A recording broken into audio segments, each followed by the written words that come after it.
ebe niile Enugu. Anọ m n'aba ma Chinedu Okeke wee na-enye 100,000.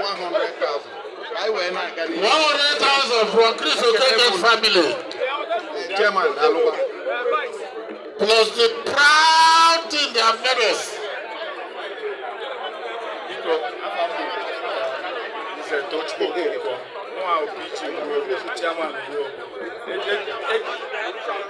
Eji 1 million support.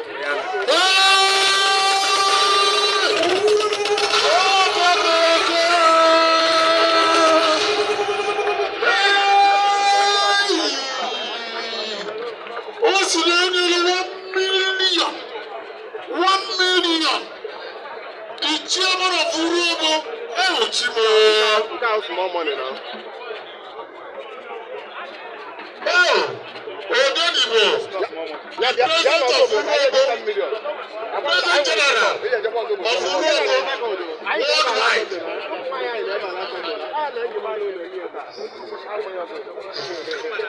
1 million, who are that brought? Now, Urobo don't get the mouth. Urobo mo pa púpọ̀. Ilé ẹ̀sìn kò wùlé ní Urobo àgọ́fọ́.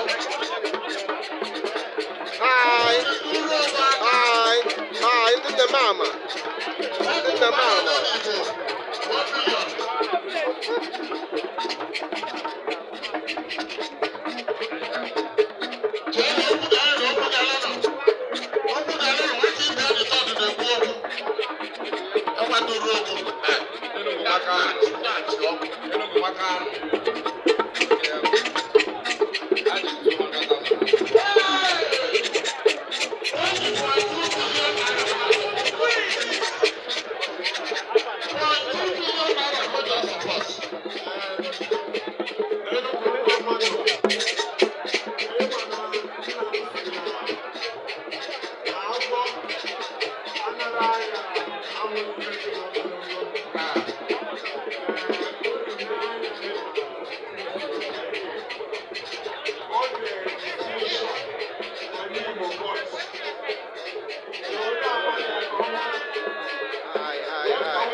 Na ikwu ndewo biko gaa n'elu gwa ya abanye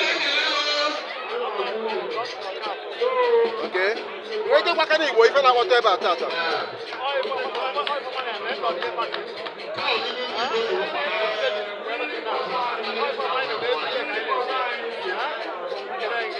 ebele gị n'isi ndị bịalụ njem a ebele gị n'isi ndị bịalụ njem a